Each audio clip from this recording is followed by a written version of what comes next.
Hello and welcome to the Warp Shelf. I'm Frank Rand. I'm Deshaun Vasquez. And today we're talking about Army of the Dead. Yes. Netflix exclusive of the Dead movie. This was Zack Snyder. Not officially a part of the Dead franchise. Yes.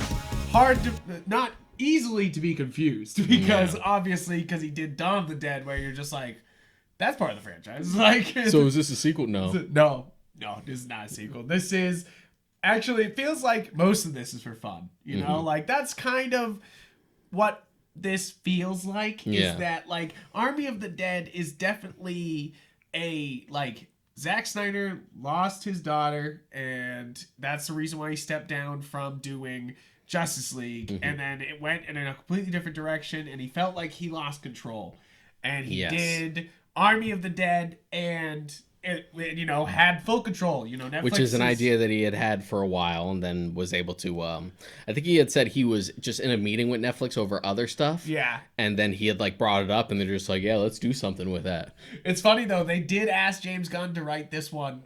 You know, because he wrote Dawn of the Dead with him.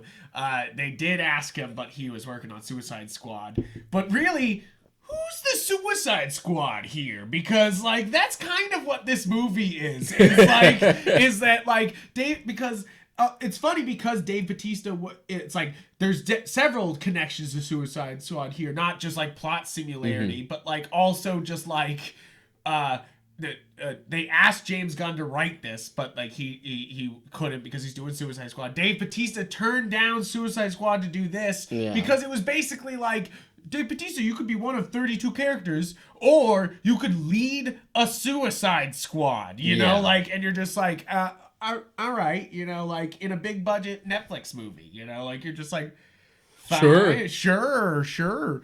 And I think that's what it's like. It's kind of funny. They have this like weird, like they're happening at the same time. So they like contradicted each other sort of things, but also that's kind of what's going on here. You know, basically, this is a very classic heist movie, but you know everything's going to go wrong because it's a classic heist movie. Yeah. But they're just like, hey, classic heist movie, but there's a zombie army. And you're just like, a zombie what? And they're like, an organized zombie army. Run, bitch, run. It's just like, we want to do a heist movie. It's just like, yeah, but everything's kind of been done. Okay.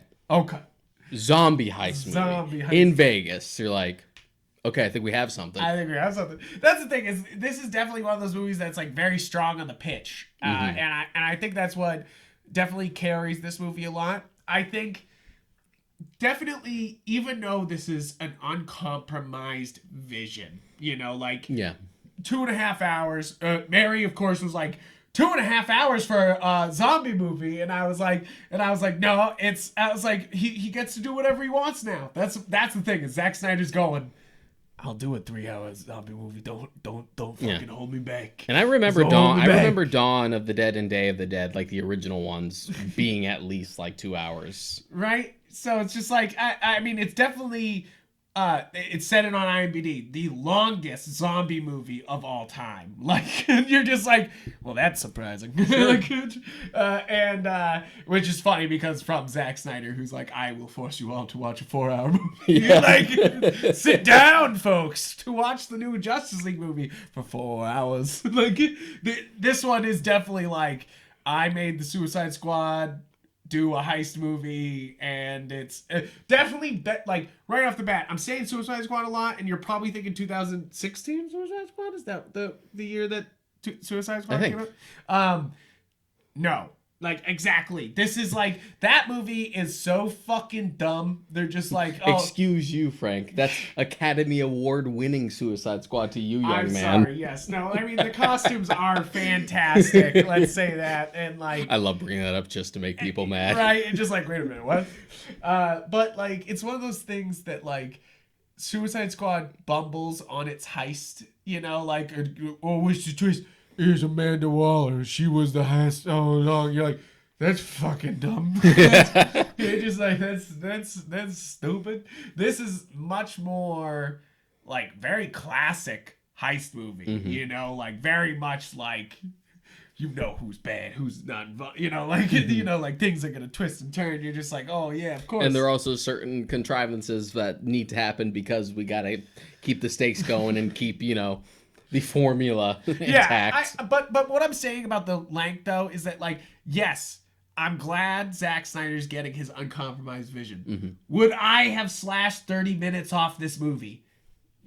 Maybe. Like I think I could. It's definitely like I used to be like I'm on Zack Snyder's side, but after watching this, I'm like, do the producers have a point? I don't think a whole like half hour maybe, but I feel like I could find ways to like trim at least 10 minutes. Yeah, just to make 10 it or 20. just to make it like flow just that much better. Yeah, because like it's not exactly a flow problem because it does move exactly like a heist movie. It is very much like you son of a bitch. I'm in. Oh, we're double vaxxed. We can do it. Yeah!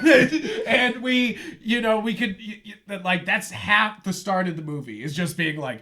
You son of a bitch! I fought with you in the zombie wars. For you audio only listeners, we were doing the Predator handshake. In case you were wondering what that huge slapping sound was. Sorry about that, guys. Sorry, audio listeners. But it's definitely like the start of the movie is all like they're like we have 4 days to do this, and they like. Round up everybody and you're like that didn't take 4 fucking days to do. Like you're like that did they seem to go all over the world to grab this team, and they were like nah, it was all like California area. It's amazing who you can meet in Burbank. And you're just like what the fuck is going on here? Like okay, so what's interesting about this movie just from a story standpoint is that once again Zack Snyder's just flexing. It's just like, I am the king of opening credits. Because we sort of get, as the opening credits, we sort of get a whole movie that we never got to see out of that, just so we can present the world in which this heist would work. And that opening credits is actually really great. Oh my god. Yeah, he really is. He's the king. Because first off, the Watchmen credits... Italian hands everywhere. Wow. Very good. And the even the Batman versus Superman opening is absolutely the best part of the movie. I always bring that up. It's just like, man, because I know people are just like, did I really need to see the Waynes get shot again? I'm like, yeah, but look how beautiful it was. It's beautiful. And plus, it surfaces a point later because they had pretty much did it again so they could use the Martha point later. They're like, Martha. Yeah. But sorry, I'm all tripped. That's the thing. By the fucking Martha. We've brought it up before, but like every time they do kill the Waynes again, it at least for the most part makes sense. Even when Joker did it again, you're just like, okay, this works because now you're seeing it from the other side. You're like, fuck. Okay, you justified it. You're like, fine, kill the Waynes again. Do it in front of my eyeballs. But back on track for like the opening credits of this. Yeah, it's like we jumped into the second movie of a trilogy we just never got the first movie of. Because it's these guys bringing out they don't know what it is. It's the military guys. They're leaving Area 51. It's so funny that they like don't say it, but they're like, we're leaving our base, like they're like, so it could be anything back there, and you're just like, yeah, it could be anything. What do you think it is? What do you think it is? But I love that whole I love scene. I love the whole tongue-in-cheek nature because certain zombie movies, most of the time they love to keep it vague as to how the actual like zombie apocalypse starts. Because to be honest, even Night of the Living Dead is just like a comet came down and now the dead are rising. And you're kind of like. So it definitely, even in the original of the Dead movie, it implies it is an alien presence, which Zack Snyder's like doubled down on that. Yeah. Double it down. And we'll talk more about that in a bit. But but we have to go deeper into the movie to get there. But like that's definitely what's going on here is that this is zombies, but is it also aliens? Yeah. But it's also sort of ambiguous, but also kind of tongue-in-cheek because an actual answer wouldn't really matter. It would kind of spoil it a bit. Right. It's in the same. It's in the same way that like Shaun of the Dead would play with that. Right. Like you have the new segments at the end of the movie that like are about to explain like what could have possibly like caused this, and they just cut away to the next channel. Just like never mind. Nope, doesn't matter. You don't need to know. Doesn't matter. You don't need to know that shit. And that's definitely like. I think that's the best part about this movie is it wants to have fun, you know. Zack Snyder's trying to have fun. He's trying to be. This is a very cathartic experience. For the record, it's very obvious that we're going to be talking like full spoilers and stuff like that. Yes, I got to say I'm a little underwhelmed just because the internet kind of ruined it for me. I knew because there was a joke running around on Twitter. It's just like I can't believe the zombie apocalypse was started by a blowjob. I mean, yeah, and it's true, but it's like the first like 10 seconds. But I had that in my head, and I thought they were going way different from that. I'm like, yo, is this started because it's like a VD or something? Because that would be wild. That would be wild. But then they didn't. It's just like, oh, it gave a blowjob and it caused a car accident. I'm like, oh man, you guys really built that up. Because I kept seeing the joke everywhere. I'm like, no, I'm disappointed. That's the worst part is that also IMDb ruined this for me because some guy titled his fucking thing like and it wasn't true, but like he titled it. And guys, we already said spoilers, so right here I'm wiping my hands of you guys who haven't seen Army of the Dead. Go watch it. It's fun. It's not gonna blow your mind. It's a classic heist movie. But, you know, it's a Zack Snyder movie, so it's full of great action. There's a guy in a cape. Really cool. There's really cool set pieces. And, you know, it's fun. It's breezy. It's fun. And the cast is fantastic. We'll get into that. Yeah. But basically, the article. The article IMDb. Was saying, sorry, my God, my fucking train of thought was like, zombies. So the article on IMDb, the top review was everyone in this movie dies, and I was like, fuck, you know, like, and which isn't true. Which isn't true. Mostly isn't true. But it's one of those things that I sat there being like, I kind of would have saw that coming watching it by myself, but what the fuck, you know? Like, somebody should like look into that shit where like you can't scroll down IMDb and it just be there and we'd be like, oh shit, there's the end of the fucking movie, you know, like right then and there, you know, like, which it didn't ruin anything for me, but it's one of those things that you're just like, God damn, you know, like you're like, why? And I feel like, yeah, exactly. I feel like the internet kind of tried to spoil this movie fast. And guys, we need to calm down with the spoilers. Like even with Invincible, people were fucking bad. Like people were just, I mean, of course, because the meme that everyone was sharing was the end of the show, guys. Yeah, it even got to the point where like one of the Amazon's like foreign affiliates, I think it was in the Netherlands, had actually just put up the video of that scene on their official YouTube page, and they put in the thumbnail meme origin. Right? You're just like, well, which sure might as well get out ahead, but it's still just like, God damn it, guys! Like I read all of the comic and I could keep my mouth shut. You can keep your mouth shut. And exactly, comic readers of Invincible. I actually left an Invincible group this morning because somebody was trying to drop comic reveals in the group, and I just left it because I was just like, I don't want that. Yeah. I want to read the comic myself. I don't want somebody to just like start dropping fucking spoilers. And there's shit to spoil. And I'm not saying that like the twists and turns in Army of the Dead are going to be like mind blowing or it has any like twist or a huge turn that like sort of makes the movie or anything like that. But it's still, and if we said that this is a pretty, you know, it's a pretty standard heist movie for the most part, but it has that, you know, that little bit of flair and panache to it, which is all you need. That's why Ocean's 11 9 Ocean's 8 7 6 5 sorry, 11 Yahtzee, 12 right? 13 8 is the female one. Yeah, so I think it's just 4 now. 4 now.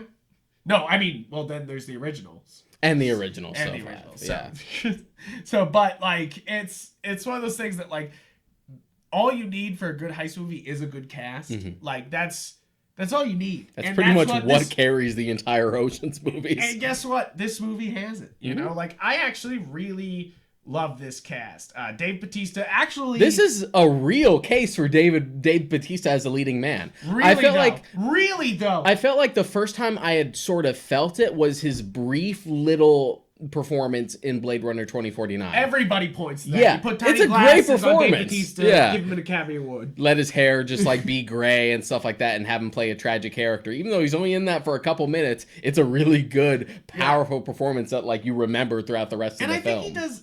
Of course, he does a great job in pretty much everything he's Yeah. in. And I think that you're And right. he can though. play This serious. is the first He one can- where you're like, this should make everyone feel very comfortable with putting Dave Bautista in the starring role. You know, like they shouldn't be like, oh, I don't know, he's no Rock. You're like, no, you should put fucking Dave Bautista in a role. Like, you know, he's Well, to be honest, The Rock's not that great an actor either, but you know, he has charisma. But that's the thing, boundless yeah. charisma. I think that if you're comparing it to other like wrestlers who have become actors, Dave Bautista's one of the top tier, Yeah, I would say you know? so. Like, I mean, of course, The Rock and John Cena have shown moments of brilliance. I And think. even older than that, you have like Roddy Piper, who was Yes. good in They Live. Yep, exactly. Like, it's not hard for these guys who were on a show to transfer to the movies, and it's not. But Dave Bautista is an exception, I think. Here, you know, like he really steps up. Does Vin Diesel count as a wrestler? No, he wasn't a wrestler. He wasn't a wrestler. Okay, I was like, wait a minute. I was like, who else?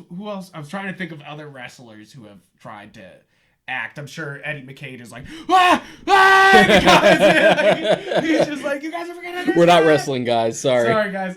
But I think Dave Bautista, there's a reason why he chose this over Suicide Squad. First off, he gets to star in the starring role. He gets to really show a lot of physicality here, too. You know, like, he isn't just a side character. He's who you're rooting for. And this is something for him to branch out, because he's been really vocal lately about, like, how Guardians Volume 3 will probably be the last time he plays Drax.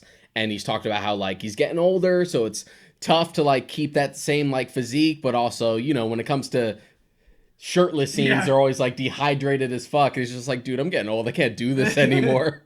I can't pull a Henry Cavill just in anything I do. But he's in Knives Out 2 coming up next. Yeah. You know, like, so but there's also stuff like that, but he's also spoken about how, as much as he loves playing Drax, he felt like the characters kind of leaned too far into him being a comedic foil as opposed to like Drax the Destroyer, and I sort of get that argument. I do get that. But to a testament to his performance, he can play both. Before Drax was in the thing, there was never like jokes about Drax. Yeah. You know, Drax, other than him always talking about destroying things, you know, like, but other than that, they didn't like make him kind of like, haha, joke. Until like Volume 2. Yeah. And to be fair, I think it services a really good point in Volume 2, because it's kind of a big metaphor for him, you know, working through his pain. Yeah, right. Through humor. Whereas in the first Guardians film, everything that came funny out of Drax was always funny because of circumstance, because he took everything literally. It was funny like because of the context. Because of what he's doing. Yeah.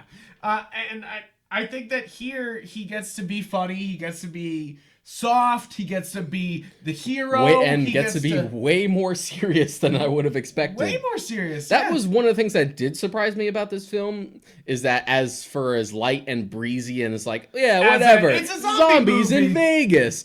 The fact that it does have those moments where you're just like, okay, we just got real dark. And right off the bat, too, because we were talking about the opening, and I want to get into the cast, but let's go back to the opening where you have this whole character that that's played by Martha Wayne, I think, too. Is it the same character? I honestly don't know. And she, sorry, I wish I was right on the actor here. Is that she like finds her daughter. She's looking for her daughter. She finds her daughter. They're running towards the exit. Dave Bautista's like trying to reach out to her to bring her like across out of Las Vegas, and they can't bring her in. And her daughter, after taking so long for her to find it, and so long, I mean like literally the minute in the opening, which is why this opening's brilliant, is that like after taking so long, the daughter dives back to try to help her mother, and they both die, you know, because they get smushed by the crates locking off. That's Vegas. a clever way to wall off Vegas, I think, is using like the crates. Right. The only thing that weirded me out about it is that they never made more. I felt like you would have had the crates and then actually built like an actual like professional wall after that. Like, you feel like that's just a placeholder for now until we come up with something a little more elaborate. But the fact that they just kept it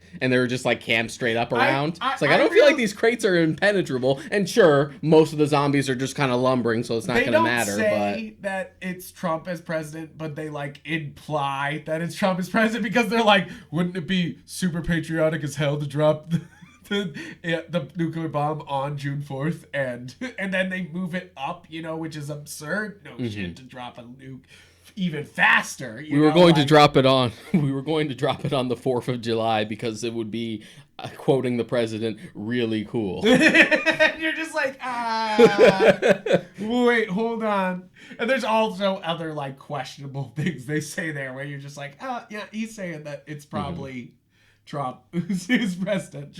But I'd rather them be like subtle about it because I think we're all tired of it by now. We don't need to hear it. Yeah, we don't need to hear it. I think I need 20 more years before they start doing like movies where they're like, it's obviously Trump is president, same as they do like, look, it's Reagan, like look, it's Nixon. Although I love me a good movie, Nixon. I never get tired of a good movie, Nixon. Next week's episode is going to be ranking all the movie Nixons.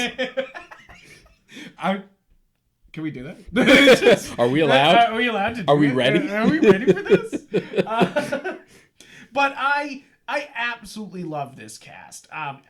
So you have Dave Bautista, you have Elena Purnell as Dave Bautista's daughter, as Scott Ward and Kate Ward. Omari Hardwick as Vanderhoo, or Vanderhoo. He said it always in the German accent, so it's like Vanderhoo. Yeah. Like Mr. Vanderhoo.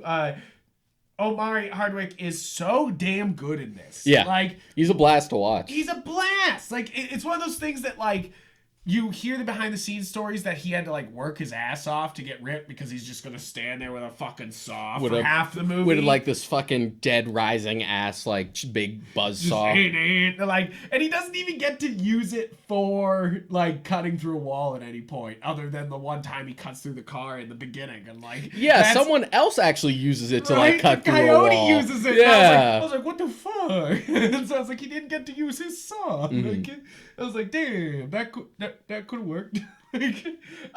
But they of course build him up and use him well, like, and I think that's definitely one of the things I like about this movie is that they built. It's like, yes, it's long, but like it's the reason is because they build things up and then they use them. Like there's not much that doesn't. The only thing that I think I saw a lot of fans complaining about at the end was, what happened to Gruder? What happened to Gruder? You're just like, Gruder fucking died. Yeah, he's gone, dude. What do you think? Like they're like, there was literally next to the review that everyone dies is, where's Gruder? And I was just like dead. Like they literally, Dave Bautista literally says it. He's like, to save Greta's kids, not like to save Greta, like to save Greta's kids. Even Dave Bautista knows she's dead. That helicopter killed everybody, it's like, other than, of course. And then if it didn't, the nuke, right? You're just like, I love also how many, I do love when a zombie movie actually pulls off the nuke, like, because it's always like should we nuke the fucking zombies? And then like they finally actually fucking do it here, and you're just like, thumbs up, I guess. Nice. Thumbs up. Ana de la Reguera as Maria Cruz is probably Reguera is quite good. I think she's fun here. Theo Rossi as like the camp guard, playing another douchebag, just like in Luke Cage, just like in Sons of Anarchy. Right, you're just like, he's so good at it. Professional douchebag. Yeah. He's so good at it. I actually really love Dieter Mathesis. Oh my God, Swall. That looks like Schweifer? Maybe? We'll apologize right here, right now. But he is quite good in this. I think he's a lot of fun and brings a lot like to the cast of like of everything. And of course, there's the Coyote played by Nora Arzerder, and she's quite good. I love her. She's in quite a few like smaller roles. Yeah, she's been in a bunch of like bit parts. And I think that she's always like, you're just like, yep, okay, I'm glad she's here. Like it's just like she's a French actress, so it's more French movies is what's going on. And I think that adds a lot to it. Of course, Hiroyuki Sanada. We already talked about him in Mortal He's always Kombat. good. He's great. No matter how small, the role is. Seriously though, it's one of those things that you're just like, give him everything. Like seriously, like I know this is the year already where they're giving him everything, but keep it up. Just like every older Asian dude you need, fucking him. Let's go. Like he is so damn good. Then you have Garrett Dillahunt as the obvious like government plant in the team who's trying to fuck over the entire team, but you know him as everything. Every fucking cowboy you've ever fucking seen, he's that cowboy. And it's one of those things that like he's trying to him and Timothy Olyphant are competing for it. for the best cowboy. And that's the thing is you could have been like Timothy Olyphant. You could have like dumped him in here, but he's like, I'm making that Star Wars money. I don't need that Netflix money. Like he doesn't give a shit. But I think he does a great job because he's obviously got that face. You know, like he does. I think he adds a lot to the plot, and then of course he has the best death in the entire fucking movie. Yeah, like and I want to talk about that right now. I want to talk about that right now because, like, first off, you have the tiger. You have the zombie tiger, which they showed off in the trailers, and you're like, of course, bring me the zombie tiger. You're like, this is very Netflix. Let's fucking go. Like, you know, like, and then they, you basically have him betray everybody. He runs away, and he's trying to get away. And of course, the tiger had sat down before entering the building. Every other zombie army person went in the building, and the tiger just sat back. And I was like, that's strange, but obvious. Like, I was like, I think that's not gonna go well. I think someone's gonna get their comeuppance. And so he betrays him, gets out there, and then basically fights a fucking zombie tiger one-on-one, and gets torn the fuck apart. At one point, the tiger grabs him by the neck, stands him up, and slashes him in the face like a fucking human being. You know, like, and you're just like, oh shit. Like, it's cool that they gave the tiger super strength, so it just makes makes the kill even more like ferocious. Like he's just batting him around and he goes flying, and instead of like, oh, he's gonna go for the jugular, he basically just pops his head in his mouth. And I love that they acknowledge it is Valentine from the Siegfried and Roy show. Like they're like, what is that? They're like, Valentine. And you're just like, oh shit. Well, the leftover tigers, and it makes sense because it's actually, you could see it's an albino tiger. Right, it's a white tiger. Like, shit. It's beautiful, and it's funny because they said that they used fuck Carol Baskin, but Carol Baskin, I'm just kidding. I don't care. I haven't watched Tiger King. You haven't watched Tiger King, and to be honest, now that ship has sailed, I don't need to. No, it's fun. It's a good time. It's quite the documentary, that's for sure. But I also recommend My Octopus's Teacher if you're looking for an animal fucking show on Netflix. I mean, movie. I mean, it won best documentary. Fucking watch that shit. I mean, it's just a Pixar movie in real life. He's just like, hello, may I have your heart? Octopus, and Octopus says, but I love you too. And then you know, they just fuck off into going off topic. Going on way off topic. But okay, but it's on Netflix. But then the big like the casting weirdness here is Tig. So Tig is great in this. I love Tig in this. I love Tig generally. I love her stand-up. I think she's great. I love her acting. I think she's actually really good in this, even though there's scenes where it looks bad that they added her post scenes. But like, you know, you're kind of just like, whatever. Here's the thing. I didn't know. Really? You didn't realize? I remember Crystalia being cast in the movie and then just fucking forgot about it. So by the time the movie rolled around and Tig had come in as the replacement, I had already forgotten that he was supposed to be in it, and that was like a last minute replacement. So here's the story. So watching it, oh, go ahead. It seemed pretty seamless to me, but there were moments where I'm just like, why that look bad? They kind of isolate this one character a lot.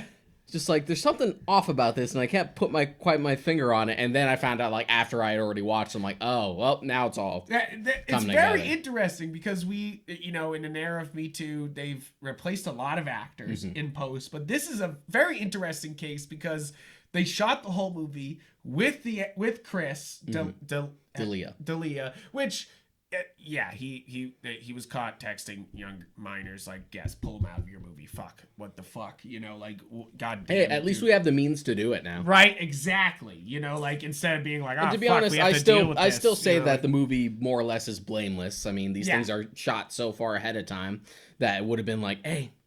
Just bad timing, I guess. We didn't fucking But the fact know. that we actually have like the technology to be like, well, we can. It's gonna be a pain in the ass, but we can. So just to avoid it. Tig never met any of her other co-stars except for one other one. Yeah, and they shot all her part in one day. So that meant they had every setup ready to go on green screen with the right lighting to match what's going on and to replace him. They basically Ian McKellen. Right? Kind of like, exactly. You're just like, oh my God. But the thing is, and I think it sometimes shows that no one's around her sometimes, you know, like I think that it definitely feels like weird that she says things and people are just like, you know, like. But props that the performance comes off as well as it did, because again, I had forgotten about the D'Elia thing, so I hadn't even known about it until after I'd finished the movie, and then it came together. Yeah. And I also watched it with my brother. I'm sure he didn't know or even notice or exactly. anything. I'm sure most people will not even notice that he was completely replaced. And it's good that the performance is good enough that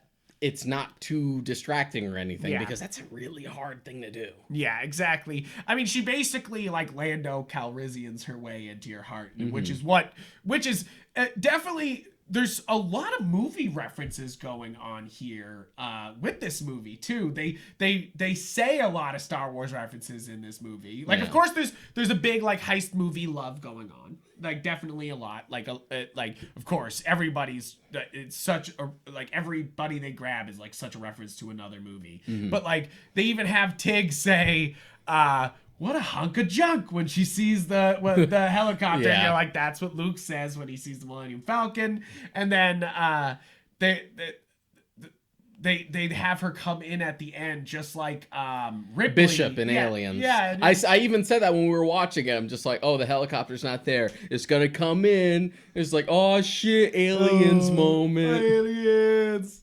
Right? It's there's a lot of love going on here, you know, and I think that's what spreads throughout the movie is that it's fun. There's love for other movies going on here, and it does. It's definitely one of those things where it revels in its own cliches. It's just come on, we all love this shit. Let's just kind of bask in it. Yeah, right. And I think that's what I'm trying to say about the tiger kill is that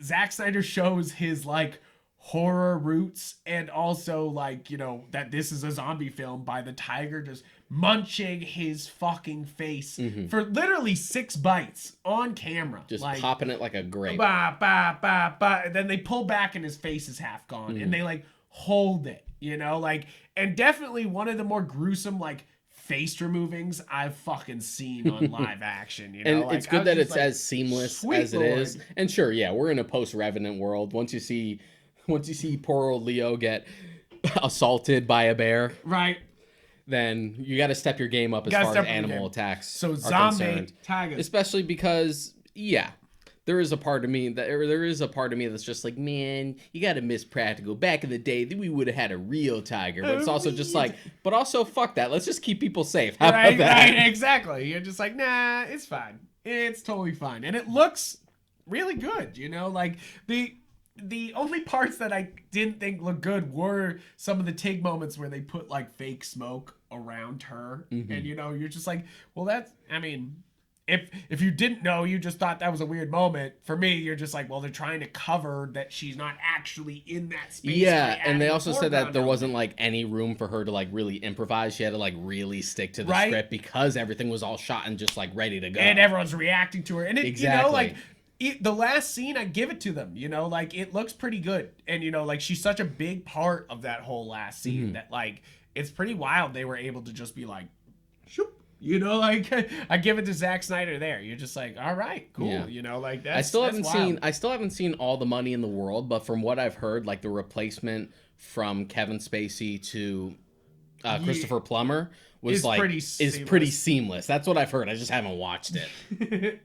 I think this cast is absolutely fantastic. Raul Castillo is Guzman, and he's in quite a few things. He's another one that's in like a lot of bit parts. Yeah, and it's one of those things that like this is a great cast for not being like exactly all full top bill. Yeah, and I feel like Snyder's always been kind of good at that. Yeah, right. Yeah. Using a cast that's not exactly like not huge. It's not pulling the Eternals where they're like, we hired half of Game of Thrones and Angelina Jolie. Just like, look at all these pretty faces. This trailer tells me nothing about what the stakes are, but stars. Look at all these look at all these attractive people. Marvel just like, yeah, okay. in space. Exactly what that is. You're like, okay. Okay. All right. So, we gone over the cast. Fucking great. It's a fun heist movie. It's basically knows it's a zombie film and plays into that. But then, it's really about some of the effects are fantastic in this. They really do a great job on the makeup. Did you watch the making of afterward? I haven't yet, and I wanted to. It's not too in depth. It's only like half an hour. Okay. But it is interesting to see like how they got around it. Like you'd see like, oh, we did make up for this to be like practical. We kept all the extras that were in the background in just like prosthetic masks that we made instead of doing full makeup just to be practical. Saved us a lot of time. And even when I had that in mind and they would show wide shots, like, oh yeah, it's seamless. You don't even notice. So one of the things that Zack Snyder does in this movie is he strictly uses 1970s Canon Dream Glass, which has like the softest bokeh ever. And I know a lot of people are making fun of this movie because it is like a 0.95 the whole time, and it really is. It like that's the point of the Dream Glass. Is it? If we'll talk a little bit of camera here. I have my dad's Canon lens FD 50 millimeter, and the funny thing is the lowest f8 it can do is 1.8. You know, like so that's. And this thing's soft as butter, man. My like baby photos are taken with this thing. Like they pass it down to me, and it's like one of those things that like the bokeh around people is insane. It's like hard to shoot with sometimes because you get things out of focus, and that's like why I kind of love this. Is that like he wanted to stick to this specific glass. Which this isn't exactly it, but I'm just saying like Canon loves its bokeh, and like the 70s Dream series is like. You know, like, and that's definitely what's going on here. Zack Snyder not only directed this, wrote this, produced it, but he also was second camera operator. Yeah, and like, he's credited as the DP. Yeah, and I think that's a lot because he just handed off, gave the dream lenses, like and I think there's some moments where it doesn't fly. I think most of the time it's successful. I think the bokeh works fantastic. And it adds this softness to everything. Yeah, and I do think it. I think it especially really works at the start, like when they first go in to Vegas. Like I love how you get like the close-ups of the zombie queen and stuff like that. I think it looks great there. I think there's and it gives one most shot of the film like this great me. sort of like dream-like quality to it. Right, because. It's kind of, you say Rogue, I think it's kind of Rogue One-ish in a way also with this move because everything's going to blow up, like you're just like, oh shit, the Nukas are coming. It's gonna fuck everything up. But the one shot that bothered me with the bokeh was the entrance of Alpha. Or do we call him Omega? What do you call the fucking original zombie guy? Let's just call him Alpha. We'll call him Alpha for right now. And Alpha Patient Zero. He comes out wearing the cape, and I really do love his character in this. I really do like this like super powered zombie who's like cultivated this giant army who Yeah, goes to his and you also will. have a built-in reason as to why there's the traditional slow shamblers, as they call them, versus like the alphas. The only thing I think they kind of set up at the beginning and then didn't do anything with was the dehydrated shamblers. Like, I kind of wish, like, right at the end it started to rain or something like that, and the shamblers, like, started to come to life, to like come out of the ground, because they introduced that right at the beginning. When you get into Vegas, they're like, oh yeah, they all dehydrated, and you know, a little bit of water, they come all back to life, and you're just like, that sounds cool as fuck. Like, and then they don't, like, it's one of the only like smoking guns that they put out that doesn't get used at all. Like, because this is a movie of like, here's the smoking gun, don't use it. I'm just kidding. Go the fuck ahead. Use that fucking gun. I'm just kidding. And like they do it constantly throughout this thing. But I do like the differentiation. Yes. Because to be honest, it's also kind of video gamey. You got to like sort of up the stakes, and you'll have to have the different tiers of zombies. That way you get to have I think both. that's why it's so fun though. Yeah. Is that like, yeah, you could have another zombie because movie to be with honest, a bunch of slow zombies, which they do. It's here, mostly slow zombies. As someone who's like, I like zombie movies fine, but I just get sick of like the overexposure of the genre for the most part. Like, you have to bring something to the table. Yeah, no, I agree. But this is a genre that is super oversaturated. You know, like where but everybody's done everything. So, but I get like the rabid like fandom towards anything and all like zombies. Oh yeah. But I also hate the elitism of just like the people who get really picky about it. Just like, no, there's zombies and then there's infected. There's a difference. Just like same fucking thing. It's just a different means. So the people who were like, I hate running zombies. Zombies should not run. Blah blah blah blah. I like that Army of the Dead. It's just like, have both. Shut up. Yeah, right. Here's this tier. Here's the old school ones. Here's the more intelligent, like more feral, 28 Days Later style ones, and there you go. What's great is it's ampage. You know, like they go from like, you start off with those shamblers who are dehydrated, where you're like, oh shit, it's a zombie, and then it's not doing anything. To you get introduced to the queen and her bodyguard, and then that you go into the hotels and they have to fight these unmoving hibernating zombies. And you're kind of like, okay, so this is hard, but you know, like this is Walking Dead like, where they're like fighting through the halls. It's very video game inspired, and to be honest, that works. That's kind of the best place where I feel like we really get experimental with zombies anyway, from Left 4 Dead to The Last of Us. But that's where I think this movie actually, it's funny because a lot of the Dead movies, they like slap a title on it to match the Of the Dead like franchise. There's actually an interesting story behind that. Yeah. So when George Romero did Night of the Living Dead, yeah, and they were proposing sequels, there was sort of like a rights contestment between the producers and the directors and the writers for it. And so George Romero was able to keep the Of the Dead part of the title. Yeah. But someone else was able to keep the Living Dead section of the title. That's why you have Night of the Living Dead, but then you get Dawn of the Dead and Day of the Dead. But there is a Return of the Living Dead film that's not really connected to anything, but that's because that producer had the Living Dead like signature. Yeah, he just had it. And I really like Return of the Living Dead, but it has nothing to do with anything. I like that this is his own universe. I think that's what I'm saying right here, because he gets to play. You know, like he gets to actually end the universe too. And he's played with like, zombies before. Exactly. So it's like he gets to, you know, kind of do whatever he wants. And Dawn of the Dead remake is, I would say, one of the better horror remakes.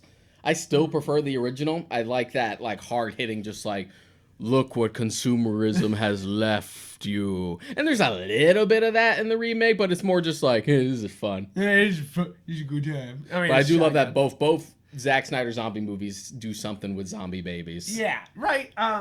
And so yes, I was saying the ampage of the zombies is that you have the shamblers, and then he awakens the army, which is what's cool about this movie is that they like say Army of the Dead, and you're like, yeah, because there's like they're all locked inside and there's like so many zombies, and they're like, no, we mean an army. And like, and then they do the Spartacus shot, which cracks me up. You could even interpret it. You could even interpret it as just like, oh, Army of the Dead, because there's like this military style group going in. But it's just like, no. That's not why it's called Army of the Dead. That's not why it's called, because they literally have the Spartacus shot. He rides in on a fucking undead horse. After he like puts on his fucking Urukai helmet.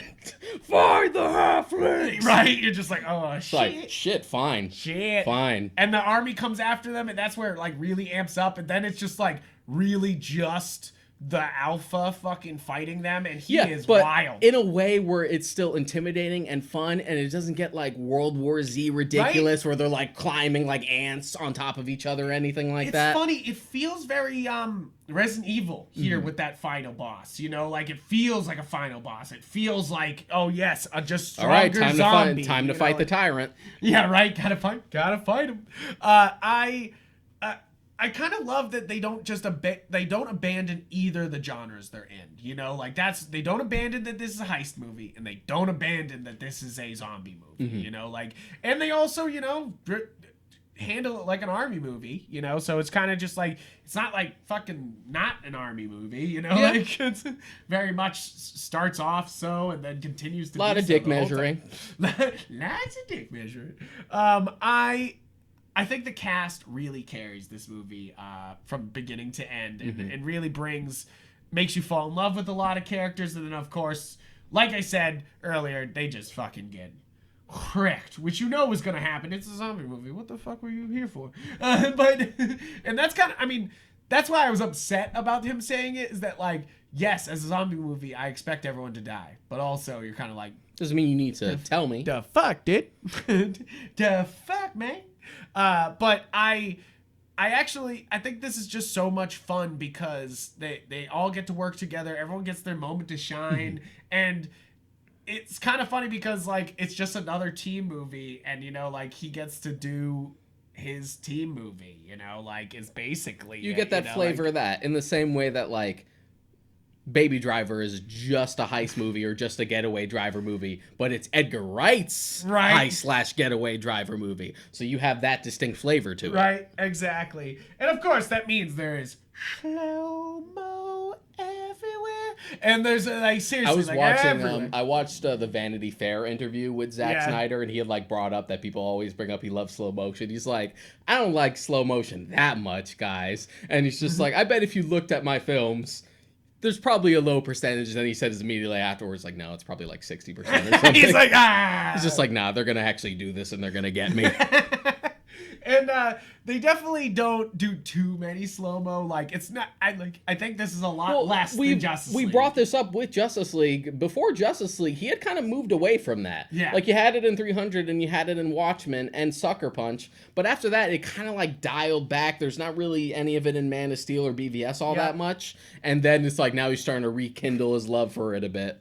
And yeah, exactly. And I think there's a bit here, but it's mostly...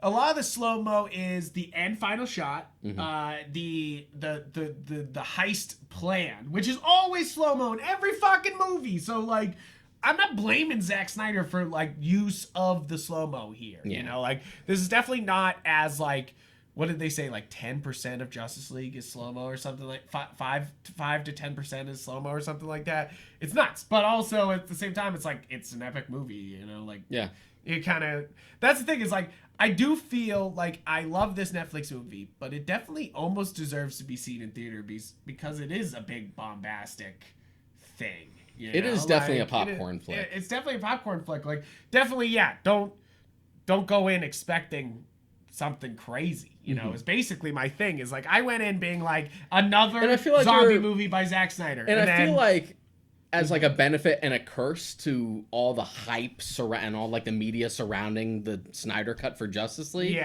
is that I feel like that's gonna follow him for his like next few films for a while. It's that like, well, Zack Snyder, we're expecting something huge. It's like, no, not all of these films are gonna be up to that same like level. Yeah, in terms of scale, especially in terms of media coverage, that was a special case. Well, it's funny because you've seen the efforts double up for the Sucker Punch director's cut. Did you see that? That everybody's like, he admitted there's a director's cut of that, and everyone was like, wait. Sure. Make Sucker Punch, and I can again. I'm bringing up Eddie McCabe again, but I can hear Eddie McCabe going, "What the fuck?" Like, because I know he hates that movie, and I don't really fucking like. I mean, it's a male fantasy movie. Sucker Punch has always been my least favorite of his films. I get the intent, and he even defends it on the Vanity Fair interview of just like what the intent is, where he's like, he was criticized for making a fan service. He was like, but no, this movie is a critique of fan service shit. And I'm like, yeah, it's there, but it's kind of ham-fisted and it doesn't really play. Yeah, but that's fair. I admire the experiment. For me, I would be okay with, because I like Sucker Punch because I think there's something to mine there with an alternate cut. I wouldn't mind doing it. The thing is, I don't know if we need a director's cut since 2011. So it's 10 years since. Tell that to Godfather 3. I know, right? Which, by the way, I watched.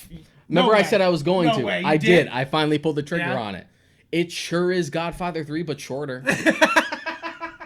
So is it like pulling teeth, or is it better? It's better only in the sense that it's shorter. Okay. That's kind of it. Well, that it's sucks. Over faster. It's over faster. It's over now faster. With less pain. It's not a case of like Justice League where like, oh, there's these whole set pieces here. We have a whole missing villain that completely like recontextualizes the film and the intent. Yeah. It's really just like Godfather 3 was really padded, so let's trim it. So it's like, okay, it's trimmed. It's trimmed. It doesn't change Sofia Coppola's acting. It doesn't change the fact that like Tom Hagen should have been in this film because we set that up in 2, but you didn't want to pay Robert Duvall enough. Pay him. It ain't gonna fix like stuff that's baked into it that you can't just change by just re-editing it. Oh my goodness, you're just like, what the fuck? Like, I think that this.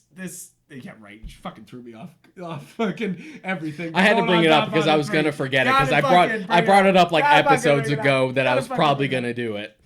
I mean, now I feel much better about not watching it. You'll be fine. I'll be fine. I don't need to watch Godfather 3 again and go through the pain of it all. And I'm sure some people think about that way about Sucker Punch, is that they're like, why would I watch a director's cut of a movie I didn't like? And you're just like, because you could be cooler, but also I'm for director's cut always. I want that as a stance. I want that as a t-shirt. Even if I don't care about even if I don't care about like the project in hand, like I'm glad that they get their own cut without the studio interference or any like producers changes.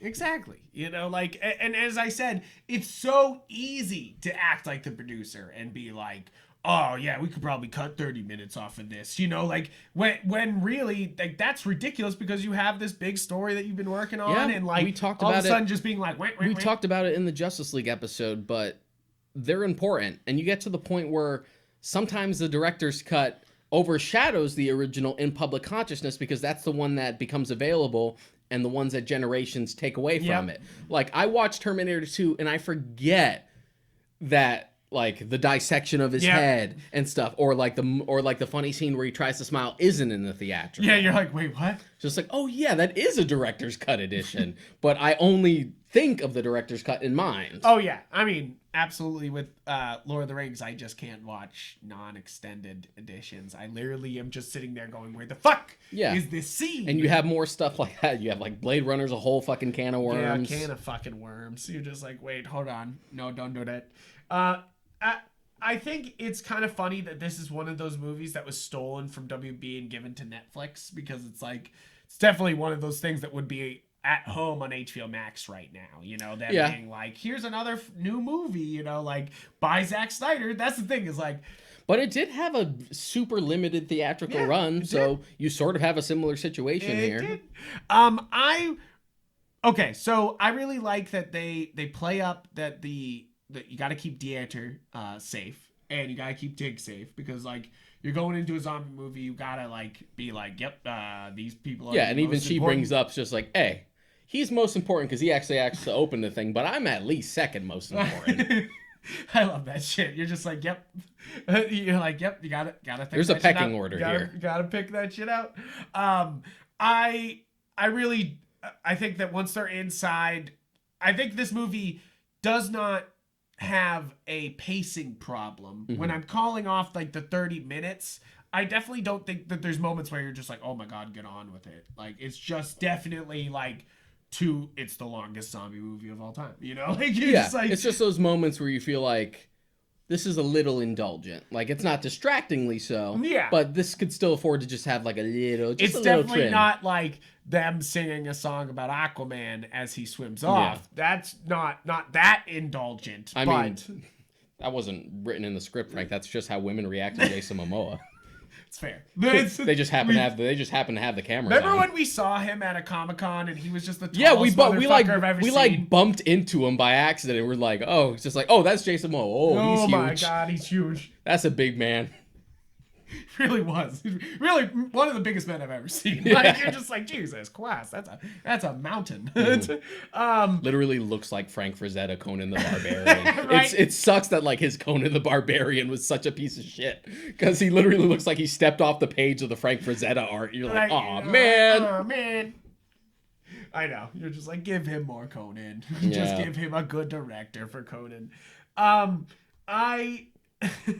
I also really love the bit, like, we were talking about the opening, but it's really funny. They hold up all their family photos that they lost in the Z Wars, the zombie wars that they have. And I really like how that plays into this movie, you know, like all these people have been scarred by this initial zombie war that was going on, you know, like, except for, of course, the people who fucking swindled them and try to fuck them over at the end. And but other than that, everyone else has like problems about it.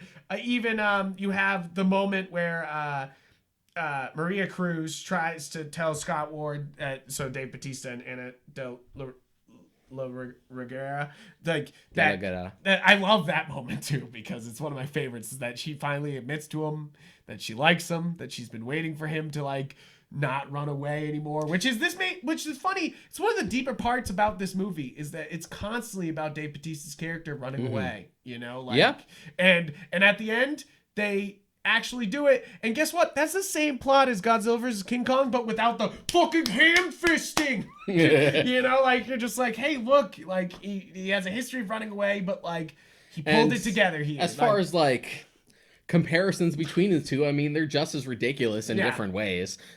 A big like zombie Vegas movie versus, you know, big lizard punched a big monkey movie. It's true though. It doesn't necessarily have to be ham-fisted just because the material's a little silly. Right.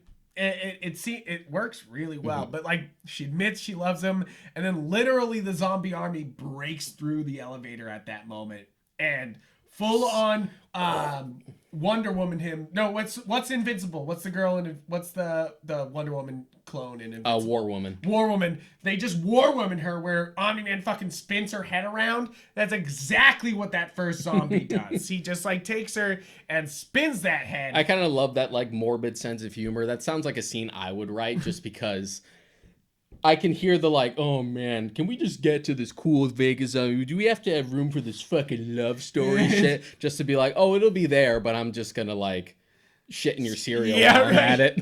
Because that's like that. I think I like this a lot about this movie, is it did have this like weird, sick sense of humor, like constantly, like, especially you were saying that moment, we were saying that, but like one of my favorites is when they said they set up the zombie to go across the booby traps for the vault, and like the first zombie just turns around and tries to eat them, and they stop it, and then the second zombie, they warm up a human hand, chuck it out, and the zombie's like and goes for it, and it's so fucking funny because it ends with the walls closing in on it and just like peanut butter jellying the fucking zombie between them. Viscera and sinew just like holding the closed door together, and they have to like push it off. Man, first off, that's another reason why I think that this is just Zack Snyder flexing that he's like a zombie pro. You know, like, he's like, look at this. You've never seen this type of zombie gore in a zombie movie before. I think that's what, you know, you have to do sometimes in a zombie movie. You got to be like, what's a better kill? Again, the best like zombie movies like sort of see zombies as like the tools they can be, because I think a lot of them are just like, they love it because it's the novelty of it, and they just do it because we all love zombies, so let's just do zombie stuff. But if you can see either deeper layers or ways to like reinvent them or like use them as a tool to tell something, whether thematically or just for a fun set piece, that tends to stick out. That's why the Dead trilogy holds up so much, because it's all a metaphor. It's all a metaphor. It's basically a metaphor for racism in Living Dead. It's a metaphor for consumerism in Dawn of the Dead. And a little bit here. It's a little bit consumerism here. A little bit what happens when you push a small group of people to the edge, sort of. You know, like they're not making an immigrant comparison per se, but they are being like, yo, like we thought these zombies were dumb, but we it's locked like them in, but they it's like, made it their kingdom, you know? But yeah, like, but just the layers. Consumerism in the first one, well, racism in the first one, consumerism in the second one. Day of the Dead is about a lot of things. Military totalitarianism, like a bunch of shit. Yeah, and I think there's a little bit of classism going on here too with this, that they're using the zombies to show that like just Tanaka fucking just threw everyone to the fucking shit fan. And the fact that they're not the only crew care to like do this mission, they're like the last one in, and there have been like failed attempts already. And the government's backing Tanaka, like there was several military members in the thing. So let's talk about the weird, I wouldn't say elephant in the room, but the definitely like, what the fuck is going on with this movie? So you start the movie off, and we were talking about how great that fucking opening is. And Alpha, I keep wanting to call him Omega, but because he has the dark side symbol on him at one point, and you're just like, and he's wearing the cape and the fucking thing, and you're just like, get it. And he's fucking carrying around the rod like he's fucking steel or something. You're just like, you're like, hell yeah. Like he gets that first kill on every one of those guys, and he comes across and he sees Vegas, and you see 2 UFOs in the sky, like not even like hiding it. It's just that like if you were staring at the Vegas, you wouldn't have seen that there's weirdly 2 aircraft in the sky, and they zip around and leave. And at the beginning, they're joking that it's some sort of alien because it's from Area 51, and you're like, oh, but it's just zombies. And then you're going through this movie, and they start killing some of the zombies, and of course, blood, guts. Yeah. But then all of a sudden, there's a couple that they hit, and sparks come out, and there's like obviously a metal face, and is just a robot. Like you're just like, what? But then there's also weird stuff like how they start to like glow, and some of them have like glowing blue eyes, and that the zombie baby was like glowing blue when it came out, and turned red, and it was dead, and you're just like, and it's weird. And when he dies at the end, the Omega, he fucking just gets shot in the head and he's all blue for a second. There. You're like, what the fuck? Then there's a moment where Vanderhoof, or whatever you call him, has this weird moment where he's talking about what if we're stuck in a time loop trying to fix what our previous selves have done. And it's like one of those moments where you could be like, haha, he's fucking with Dieter, but also the zombie like the bodies that are there are them. Yeah, the fact that when he points them out, it's just like, all the bodies do look like them. Yeah, like and then they have the same clothes. They have, so you're just like, there's something. It's that moment that like gives you pause, where you're just like, yeah, you're joking about it, but. And it just like plagues the back of your mind. It's funny. It's very Cloverfield in a way. It's a very obvious like plant. It's just like, yeah, this is a joke, but you're gonna come away thinking about it. Yeah, you're gonna be like, wait a fucking minute, what was going on there? You know, like, and that's it's kind of funny is that this movie does the Cloverfield like planting better than most Cloverfield movies do, you know, like where they're just like, here's a reference to something way bigger, but not in your face the whole time. Which is an interesting point to discuss, because given the success of this film, even before it come out, it's interesting that Netflix is trying to build a franchise around this. Yeah. Because there's a prequel coming. There's a prequel and a TV show. Yeah, and a TV show, and Zack Snyder wants to do a sequel. So you're like, okay. Yeah, you're like, fine. I can sort of see this like opening up a little more, especially if you kind of lean more into the alien shit, where you could like build like a foundation for a franchise out of this, so long as you like widen out the world a little more. Right. But it's also one of those things where like it works enough as a singular property, and you always run into the trouble where like the more answers you provide, the less special it feels. It's good to leave certain like things the Cloverfield ambiguous. franchise has gone forward on, you know, where you start the first movie and you're like, hey, lots of questions. Then you start the third Cloverfield movie and you're like, why more questions? Yeah. You're just like, wait a minute. And Amber's just like, I don't know how to do answers. I know. I can't believe JJ came out this week being like, I think it would have been a good idea if we had a plan for the Star Wars sequel series. And In all fairness, you fucking think. In all fairness, none of the Star Wars trilogies have had a plan. No, the closest, that's really the closest thing to a plan would be the prequels, only because you know where that's going to end up. Yeah. But none of the fucking trilogies have a plan. No, and agree. I will quote Darren Mooney again.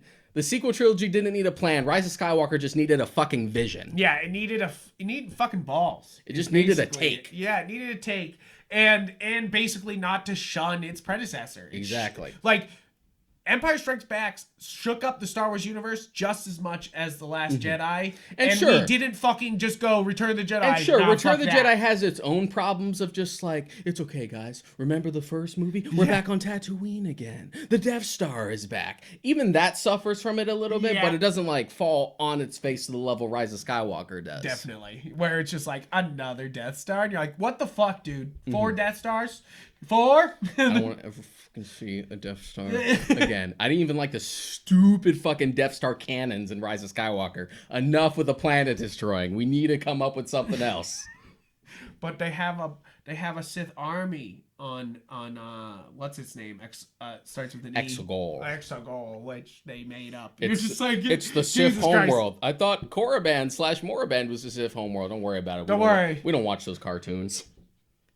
It's one of those things that, like, I almost wonder, like, a lot of people are giving JJ lots of room to do what he wants. You know, like, you have the new Batman animated show has JJ Abrams attached to it. You know, like, there's Which isn't too shocking. I'm not against JJ here, but what I'm saying is that Zack Snyder getting a whole universe is not exactly a bad thing. He just has to have a plan. Like Yeah, you it's said. in the same way that like Lucas works as a conceptual artist, like an idea man, but as a man to actually execute those plans, he's not very good at. Yeah, but kind of you like need- JJ. But you need to put people in their certain like you need to put them in a field where they're best, where they can best utilize the talents that they have. Like putting Dave Filoni Not to, like, as creative director. Not to put at this as like a Lucasfilm. side tangent or anything, but one of the things I will say about the upcoming Batman cartoon is that I feel like it really shows how much confidence WB has in the Batman. Yep. Because they're giving Matt Reeves so much shit. Right. Because he has this, and he has Right. he has the Gotham PD show coming, and he's producing the cartoons. They're I'm like, basically giving him HBO Max almost yeah, in a way. They're the like, fact that they're "Here's kind of you, making Matt him Reeves." the Batman guy now in a way, and I'm just like, makes me so fucking excited for the Batman. they must know they have something really good on their hands. God, I just want to see the Batman already. Right, you're it just like, make it happen. It was supposed to be this year, but then they pushed it back. Another Yeah. moment where you're just like, it It's gets okay. pushed back. At And least I mean, this movie got pushed back too. At least I'll get Dune. That's definitely one of the things about this movie is this is another COVID casualty where it was supposed to come out way before this in theaters and then and on Netflix, and Netflix was like, we'll delay it. And then they reshot some scenes. Here's a minor thing, because we bring up the Tig Notaro stuff. Yeah. This had also come up online, and this was another thing I just did not notice. The dead pixel thing. Did you hear about this? What?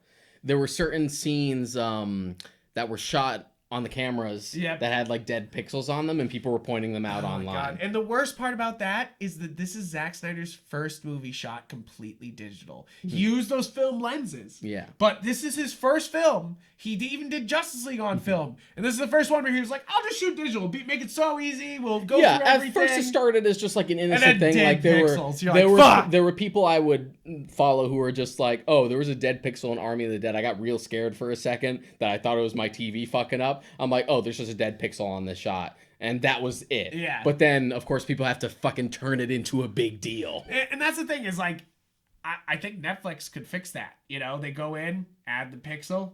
It's just such a minor thing. Like, I didn't notice. And then when I looked it up afterwards, like the scenes where they're in, it's just like, yeah, it's a very like blink and you'll miss it thing. You guys are so picky. So picky. And it's one of those things that like, yeah, dead pixel sucks, but like, filmmaking is about problem solving.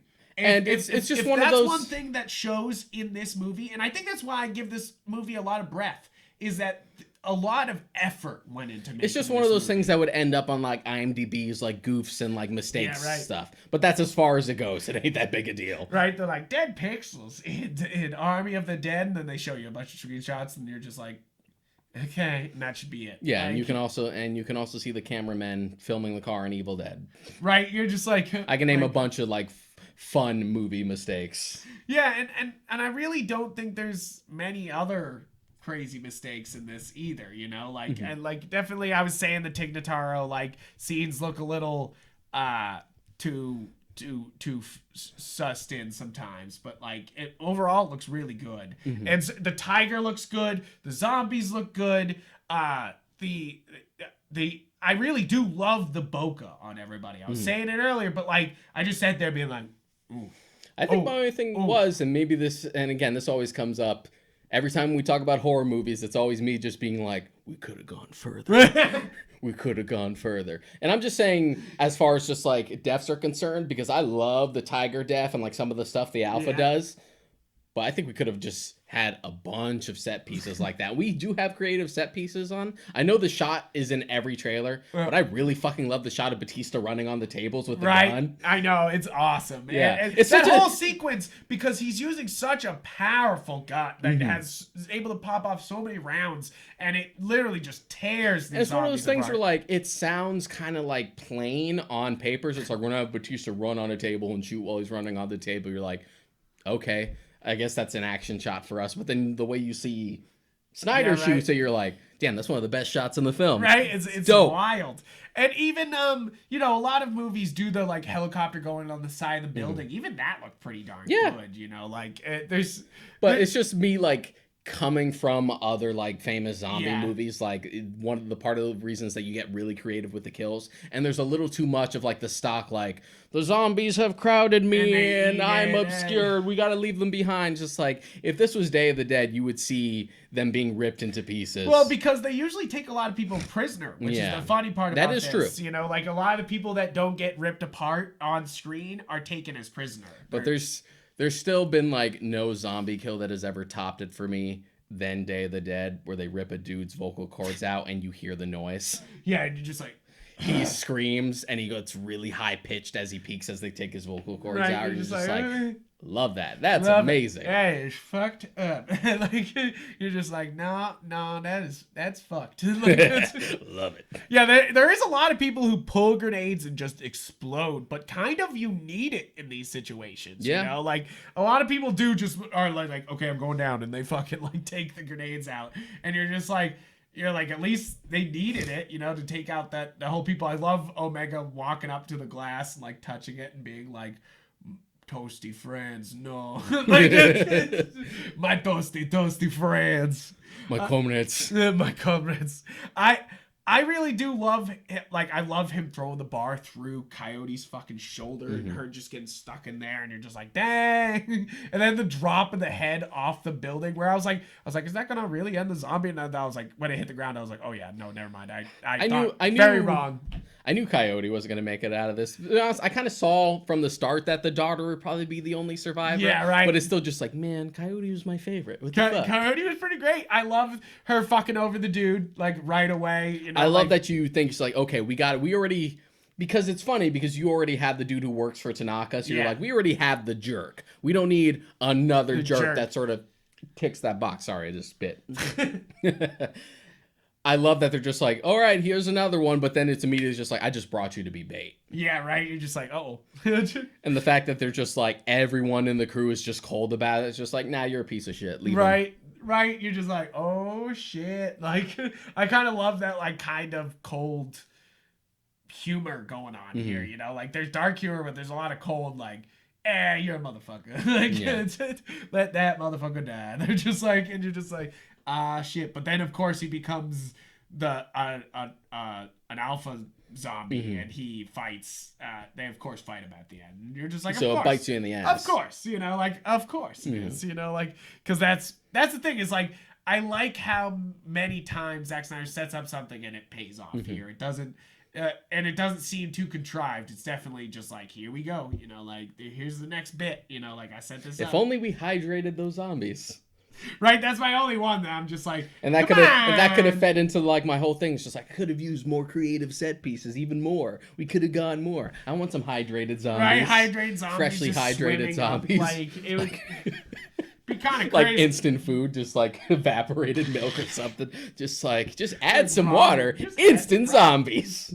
It's like add hot broth. Yeah. Zombie. And that's my thing here is that like I think that a lot of this is really well done, and I know a lot of people have shit on this movie for just being another zombie movie and just being another heist movie, and I say to you, that's fine. I'll address this as the plot hole that I kept seeing come up. She's like, why doesn't Tanaka have the combination to his safe? Because it doesn't matter. And come on, like that's not what a CEO is supposed to know. Like, the safe in one of his casinos, like somebody else should know that to be able to take it out. Exactly. Like, why would he know that personally? Like, come on. And plus, they also sort of like get around that too with when they're cracking the safe. It's just like this shit randomizes. Yes. If I fuck this up again, it's gonna close forever. I really did love Theater because I thought he was such a fun like humor ad. But... And you think he's gonna be annoying, but you're just like, no, he's kind of sweet. Yeah, right. Like he's trying to be friends with Vanderhoo. You know, like, and the fact that they actually do kind of end up buddy by the end of it. Like that is one of the more tragic moments is when Vanderhoo actually when Theater actually saves Vanderhoo. Like, pushes him into the vault, which to me was just like. Until we got to the end where they revealed that, like, I guess the safe was strong enough to withstand the blast and he was able to get out, was just like, I think that's almost worse if he's just stuck in that safe, is just going to starve to death. Right? I was thinking that too. I was like, I don't know if you saved him. Like, I was like, he probably will die down there. Yeah. You can't eat cash. Like, what are you gonna fucking do? And then you have the scene where he's just like, and I somehow got out. And you're just like, and that's another moment where you feel like, okay, the movie is still going. I thought we were done. Let's see. He's like, okay, but let him have his fun. Yeah. But then he's just like, all right, but we got to have some sequel bait. Where's my sequel bait? He's probably bitten and it's just not kicking in. Right. And you're just like, and landing in Mexico City, you're just like, oh no. And he's bitten by the alpha. You're just like, no, because you know that's who he fought last. Which I love. Yeah. I love that scene. It's so fucking stupid that the slightly sentient zombie, and he's like, fisticuffs. Let's fucking fight. Like, I know I'm all hyped up on Baki right now, where I've been watching Baki, and if you've never seen Baki before, it's one of those shows that's just like, testosterone solves everything. And you're just like, sure. Like, and it's just like, manliness makes manliness better. And like, that's that whole fucking show. And that's that whole scene. It's just like, you've seen him be ripped the whole movie. Now he's just gonna fight a fucking zombie with his bare fucking fists. And you're just like, but why? Like, you're like, shoot that motherfucker. Like, you're like, don't, what are you doing? But also at the same time, you're like, it's fun. And it's like, one of the best scenes in the Friday the 13th movies is another time where a dude just decides to fucking fist fight Jason. As if that's gonna work. Though to be fair, in that situation, it's not like he's like a trained mercenary or anything. He just has no other choice. and I love that they don't, like, he doesn't kill him right there. It's like they know that they're fighting fair, you know, like that they're just trying to beat each other with each other's fists, you know, and you're just like, oh shit, like just trying to see who's strongest. Yeah. And it's like, shit. And he really fucks him up and then drops him in the safe and it's just like, oh, yep, okay. And then fucking they close it off and just leave him. You're just like, oh. Another thing, and to be fair, they do again get around this with like the difference between like the alpha zombies and like the shamblers. But I felt like one of the things they could have taken advantage of, and maybe they'll do this for like the planned prequel, is that one of the things that surprised me is how instant the turn is when the alpha bites someone. Yeah, because that like caught pretty much like they show the whole scene where the guy Eddie Ruscio gets bit, like you know, like he gets bit, and like, even at the start of the movie where like you have the car crash and he bites one of the soldiers. It's instant, so you're just like, okay, now he has like 5 dudes already. And I think there's something to placate to that because you can sort of get around the whole just like, oh, he's going to hide his bite because he doesn't want anyone to know. There's like, or can we trust this person because it's so instant? But we don't really do it that much after that. Right. I really like it as an end device because you know that immediately once Dave Bautista's dead, he's turning. I literally was sitting there watching going, shoot him. shoot him, shoot him, shoot him. Which is the exact emotion that they were trying to elicit out of you. They're like, oh, stop it, stop it, stop it. Like, shoot him now. Like, oh my God. And, there's some poetic justice there, like she's not trying to be mean, but there is like, you killed my mother and now I fucking kill you type of shit. And you're just like, which is a very specific situation that's hard to judge. You're just like, this is a hard to judge situation. Yeah. Then like, and I like those father-daughter moments. Use that big stack of cash to go to therapy. Right. You're going to fucking need it. He's like, here's the cash for therapy only. Help those kids, but also like get a good shrink, because between like your mother and me, you're gonna need it. Who also, I don't know why, but the funniest fucking joke in this entire movie was that end joke when he's like, I figured it out. It's lobster rolls. The truck has to be lobster rolls. And she's like, yeah, who doesn't love a goddamn lobster roll? And I don't know why that line had me fucking howling early this morning. I was just dying because like it made me laugh because it is true. Like lobster rolls. Who doesn't love a good lobster rolls kind of come and go as far as popularity is concerned, but they always like, there's always peaks and valleys of when they start to like trend again. And we're kind of still in the cusp of that where like lobster rolls are trending again. Yeah. But I also love the jokes of just like, what if we do tofu? So many fucking people are vegans now. Yeah. I love I watched A Woman in the Window on Netflix. Speaking of another Netflix property. And it's funny because there's a way to balance this dialogue. And I think that's important to talk about with Army of the Dead, how they balance this like humor, dark humor, like real moments without making you feel like whiplash. And A Woman in the Window tries to do that like modern, snappy dialogue, like very, like Marvel-ish, where it's like, oh, snappy, witty, like everybody's got an answer right away, like almost talking over each other type of things.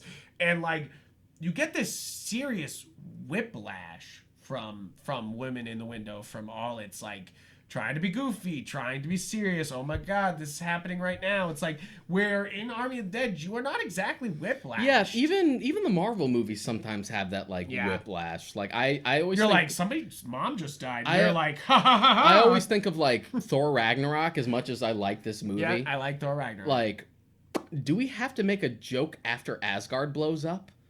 Right. Can we have one fucking serious moment in this movie that's not immediately undercut by a fucking joke? That some Marvel producer screams, no! Like somewhere they're like, no! Jokes constantly! And that's, as fun as Ragnarok is, that's sort of like the biggest problem with it. I love Taika Waititi's like stamp all over that. But it's one of those things where like, that's sort of its issues, is that this should be a bigger deal than it is, that Asgard is destroyed and the fucking Warriors 3 are dead and this happened and this happened. This completely shakes the foundation of like Thor's lore going forward. But it's so underpinned by like funny that it leaves you with nothing at the end of it other than that was fun. Yeah, I mean, I'm excited for Love and Thunder. I think it will hopefully ride that line of serious. I hope he goes a little more serious with it, because we're starting to pull from Jason Aaron's run, which is a very serious run. Very serious stuff. The thing I'm worried about is that they won't really do the Jane Foster Thor stuff as hard as they should. Because the thing about Jane Foster Thor is that Jane Foster has cancer. Yeah, you gotta imply, but I mean that could be very serious. Like they could do that. Put some serious heart in that movie. I want them to actually go for it and be like, oh, Jane Foster has cancer, and her being Thor is the only time where she gets to be like healthy. But whenever she's not Thor, it's just like back to reality and that kind of thing. You're just like, wait, hold on. And I want them to like focus on that. I want it to be more like Jason Aaron's run and not just be on female Thor. Isn't that cool? Just like, well, yeah, but there's a little more to it than that. Right, exactly. You got to do more than just go there. Overall, I enjoy this movie a lot. So do I. I think it's a fun movie. I think that it's solid. Yes, it's every heist movie you've seen. Yes, it is just a zombie movie. But at the same time, this is good. This is fine. And there's a place. There's always a place for movies like this. It just depends on like what type of stamp you put on it. And I mean, that's like my final point is that like not every movie needs to be changing cinema. Not every movie needs to like make you cry, laugh. Yeah, and the internet like, has sort of like introduced this stupid like elitist binary thought of film of just like it's either amazing and groundbreaking and changed my life, or it's trash. Which is just not true, because there's so many like just fine movies. Which, guess what? They're just fine.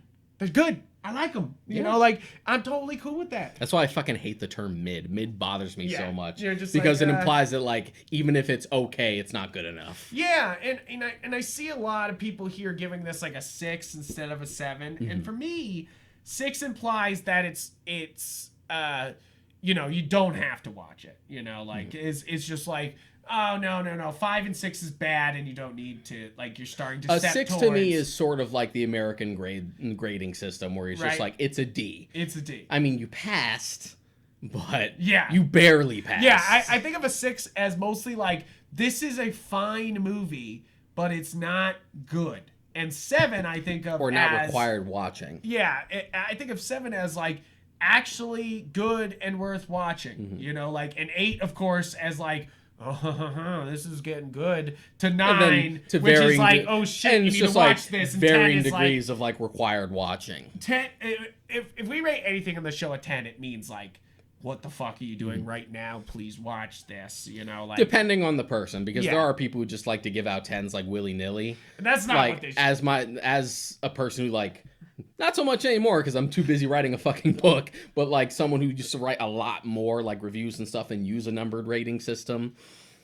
Like I hadn't given a movie a 10 since like 2014. Right, it was like before Midnight and Her I gave 10s, and then I didn't give another movie a 10 until Blade Runner 2049 came out. Right? Yeah, because it's one of those things where a 10 is very specific. Yeah. I feel like it's got not to tickle those fucking things for you. you. And it's not to imply that anything is perfect, because there's no such thing as perfection on a technical standpoint, but just something where you walk away fully satisfied and you're just like, I wouldn't change a thing about this. And I will watch it right now. Yeah. Like, and I want to say that this is a 7, you know, like maybe a 6.5, but 7, you know, like, where that's it's pretty just much like, where I'm at. And that's okay. Yeah, that's totally fine, especially for a zombie movie, which can range from like, wow, to like, why the fuck was this created type of thing, you know, like because there's a lot of zombie movies that are just trash. It's a genre saturated, but also saturated with garbage. Yeah. So a competent zombie movie is always a blessing,